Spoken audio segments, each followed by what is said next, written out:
بسم اللہ الرحمن الرحیم۔ السلام علیکم ناظرین، میں ہوں محمد ساجد۔ ناظرین، حکومت نے 26ویں آئینی ترمیم تو کر لی، 26 کانسٹیٹیوشنل امینڈمنٹ تو ہو گئی، لیکن حکومت کے گلے پڑ گئی۔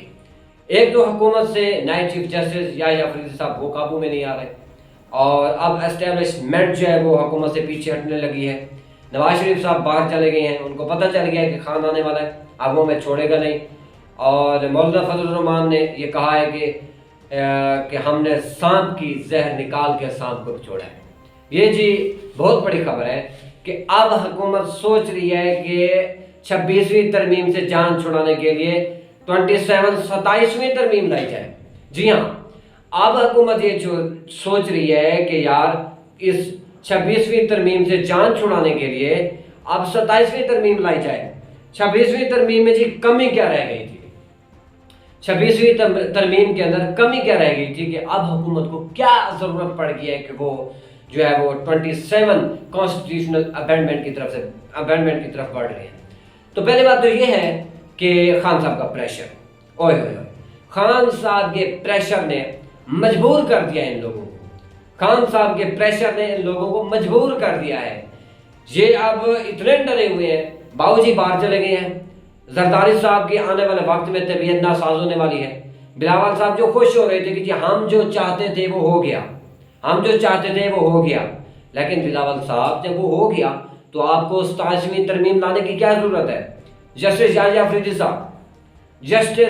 افریدی صاحب اس وقت بہت بڑا فیصلہ لینے والے ہیں۔ جی ہاں، جسٹس یحییٰ افریدی صاحب، آپ کو یقین نہیں ہوگا کہ جسٹس منصور علی شاہ جو کہ قاضی صاحب کے ساتھ بیٹھنے کے لیے تیار نہیں تھے، جسٹس منیب اختر، ان کو انہوں نے راضی کیا۔ اب یہ تین کا جو بینچ بنا ہے، تین کا جو پینل بنا ہے، یہ جو ہے وہ امریکن حکومت کے خلاف ہے۔ اور یہ جو 26ویں آئینی ترمیم ہے، پہلی بات تو یہ ہے کہ اس کی کوئی حیثیت ہی نہیں ہے۔ اس میں جو انہوں نے سوچا تھا کہ ہم ایک ایسے نچلے درجے سے ایک چیف جسٹس کو لائیں گے اور وہ ہمارے لیے کام کرے گا، ایسا تو بالکل بھی نہیں ہے۔ چیف جسٹس صاحب کھڑے ہو گئے، اینٹی اسٹیبلشمنٹ، اینٹی حکومت، اینٹی پرو امریکنز، ان کے خلاف کھڑے ہو گئے، پیپل پارٹی کے خلاف کھڑے ہو گئے، نون لیگ کے خلاف کھڑے ہو گئے، جی MQM کے خلاف کھڑے ہو گئے۔ اب حکومت کو پریشانی یہ ہے کہ یہ تین کا جو بینچ بنا ہے، اب اس میں اگر جو آئینی بینچ بنا ہے اس کا سربراہ بن جاتا ہے منیب اختر صاحب یا منصور علی شاہ صاحب اور چیف جسٹس یحییٰ افریدی صاحب، تو کیا ہوگا؟ تو ہمارا کیا ہوگا؟ اور اس وقت یحییٰ افریدی صاحب نے جو حکومت اور اسٹیبلشمنٹ کو لال جھنڈی دکھائی ہے، یہ بہت خطرناک ہے۔ نواز شریف صاحب کے ساتھ وعدہ کیا گیا تھا ہم آپ کو پرائم منسٹر آف پاکستان بنائیں گے۔ نواز شریف صاحب کے 7,000 ووٹ تھے، 1,70,000 بنایا گیا۔ جو الیکشن ہوئے وہ آپ کے سامنے ہیں۔ اور جس طرح قاضی فیض عیسیٰ صاحب نے جس طرح قوم کو دھوکہ دیا، جس طرح اسٹیبلشمنٹ کی چاپلوسی کی، جس طرح حکومت کے ساتھ کھڑا ہوا، جس طرح اس نے اسلام کے اوپر ڈاکہ ڈالا، جس طرح اس نے ختم نبوت کے قانون کے اوپر ڈاکہ ڈالا، جس طرح اس نے قادیانیوں کو راستہ دینے کی کوشش کی، یہ جو ساری باتیں تھی، اس نے عوام کے اندر نفرت پیدا کر دی ہے اسٹیبلشمنٹ کے خلاف، پاکستان کی عدلیہ کے خلاف اور پرو امریکنز کے خلاف۔ اس وقت یہ عمران خان صاحب جو ہیں وہ پوری قوم کی آنکھ کا تارا بنے ہوئے ہیں۔ جی ہاں، خان صاحب پوری قوم کی آنکھ کا تارا بنے ہوئے ہیں۔ یحییٰ افریدی صاحب نے کہا جی میں تو میرٹ پہ فیصلہ کروں گا، کچھ بھی ہو جائے۔ جی ہاں، یحییٰ افریدی صاحب نے یہ بول دیا ہے کہ بھئی میں میرٹ پہ فیصلہ کروں گا، آپ کو جو اکھاڑنا ہے اکھاڑ لیں، میں تو بن گیا۔ اور انہوں نے اپنے ساتھ سٹینڈ لینے والے 2 ججز کو تیار کر دیا جی، اور وہ ججز آلریڈی جسٹس منصور علی شاہ اور دوسرے ہو گئے ہمارے منیب اختر صاحب، وہ تو آلریڈی ان کے خلاف ہے۔ دیکھیں بھائی، اگر آپ کو ایک بندہ مجھے ایک بندہ اپوز کر رہا ہے، میرے سے ایک پوزیشن چھین رہا ہے، میرا حق تھا وہ مجھ سے چھین لیا گیا، میں تو نہیں چھوڑوں گا اس کو۔ اب حکومت جو وہ پریشان ہے اور وہ 27ویں آئینی ترمیم لانے کے لیے تیار ہے۔ اب 27ویں آئینی ترمیم کے اندر جی کیا ہو سکتا ہے؟ اس میں 2 چیزیں جو ہے وہ ہو سکتی ہیں۔ فرسٹ آف آل یہ ہے کہ 26ویں آئینی ترمیم کو اڑا دیا جائے۔ पहली बात तो ये जान छूटे यार इससे भाई, ये हमारे गले पड़ गई है। आवाम के अंदर मकबूलियत पहले जीरो थी, अब तो माइनस में चली गई है और आवाम कबूल करने के लिए भी तैयार नहीं है हमें। और इसी तरह एस्टेब्लिशमेंट ने ये फैसला किया है कि अब बहुत हो गया जी, अब हमसे नून लीग की जो लाश है वो मजीद नहीं उठाई जाएगी, अब उन्होंने रखने का फैसला कर लिया। पीपल पार्टी नून लीग की लाश जो है एस्टेब्लिशमेंट ने बोल दिया है कि अब भाई हम नहीं उठा सकते, अपना वजन आप खुद उठाएं, हमारी बस है भाई, हमें माफ कर दो। एस्टेब्लिशमेंट थक गई है जी। और इसी तरह उन्होंने एस्टेब्लिशमेंट ने इमरान खान साहब से बात करना भी शुरू कर दी है और विद इन 6 मंथ खान साहब बाहर भी आ रहे हैं, खान साहब के केसेस खत्म हो रहे हैं, खान साहब की बहनें बाहर आ गई हैं, खान साहब के जो सियासी कैदी थे उनको छोड़ा जा रहा है। विद इन 3 मंथ्स नायब कप्तान शाह महमूद कुरैशी साहब, नायब कप्तान शाह महमूद कुरैशी साहब भी बाहर आने वाले हैं।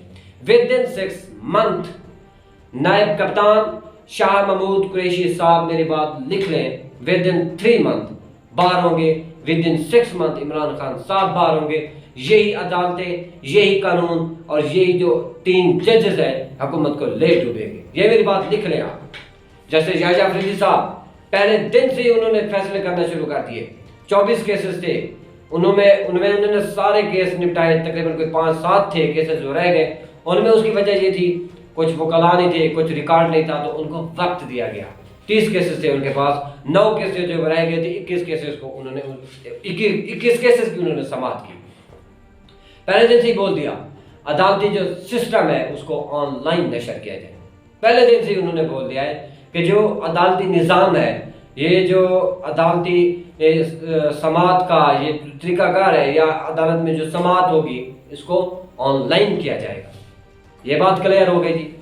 अब हुकूमत तो परेशान नज़र आ रही है और जो इलेक्शन है उसको ऑडिट भी किया जा सकता है। जी हाँ, 3 जजेस की तरफ से ये जो इलेक्शन हुआ है इसका ऑडिट भी किया जा सकता है। और अगर ऑडिट होता है तो ख्वाजा आसिफ पहले भी कह रहा है ऑडिट हो गया जी, साड़ी से बच नहीं। हाँ, ख्वाजा आसिफ साहब पहले ही ये बात कर चुका है कि किसी भी तरह से ये होने से बचाया जाए, और यही वजह थी कि उन्होंने जस्टिस मंसूर अली शाह को रोका। यही वजह थी कि जस्टिस मंसूर अली शाह से उन्होंने जान छुड़ाई कि यार किसी तरह से मंसूर भाई चला जाए, याहिया अफरीदी आएगा उसको हम राजी कर लेंगे, निचला बंदा है भाई। लेकिन याहिया अफरीदी साहब तो उसके खिलाफ हो गए। अब याहिया अफरीदी से इनको बहुत ज्यादा खतरा है। याहिया अफरीदी तो इनके लिए सांप बन गए भाई। अब तो उससे बच के जाएंगे तो जाएंगे कहाँ भाई। ऊपर जाती है एनी बेंच पे वहाँ मंसूर अली शाह बैठा है, मुनीब अख्तर बैठा है, नीचे सुप्रीम कोर्ट में आते हैं याहिया अफरीदी बैठा है। 3 जजेस का पैनल बन गया, वो इनकी कंबाइंड सिस्टम बन गया, इन्होंने मिल के साथ काम करने का फैसला किया है। हुकूमत परेशान है जी। और मेरा अपना ज़ाती ख्याल है, ज़ाती तज्ज़िया है कि विद इन 1 ईयर या 1.5 साल, मैक्सिमम 1.5 साल हुकूमत मुझे जाती हुई नजर आती है। मैक्सिमम 1.5 साल के अंदर अंदर हुकूमत जो घर जा रही है। खान साहब आएगा, मखसूस नशिस्तें जो है वो पीटीआई को वापस मिलेगी, यही जजेस जो है यही उस फैसले को कलअदम करके मखसूस नशिस्तें जो है वो इमरान खान साहब को वापस देंगे। जी हाँ, ये जो मखसूस नशिस्तें हैं खान साहब को वापस मिलने जा रही हैं। इमरान खान साहब बाहर आने वाले हैं, तमाम सियासी कैदी रिहा होने वाले हैं। खान साहब के ऊपर, खान साहब के सिपाहियों के ऊपर, खिलाड़ी के ऊपर, कप्तान के खिलाड़ी के ऊपर जितने भी मुकदमात हैं वो भी खत्म होने वाले हैं। खान साहब बाहर आएगा 2/3 अक्सियत के साथ, खान साहब बाहर आएगा और कम से कम खान साहब 10 साल के लिए बाहर आ रहा है। जी हाँ, खान साहब इस वक्त 10 साल के लिए बाहर आ रहा है। खान साहब इनको छोड़ने वाला नहीं है।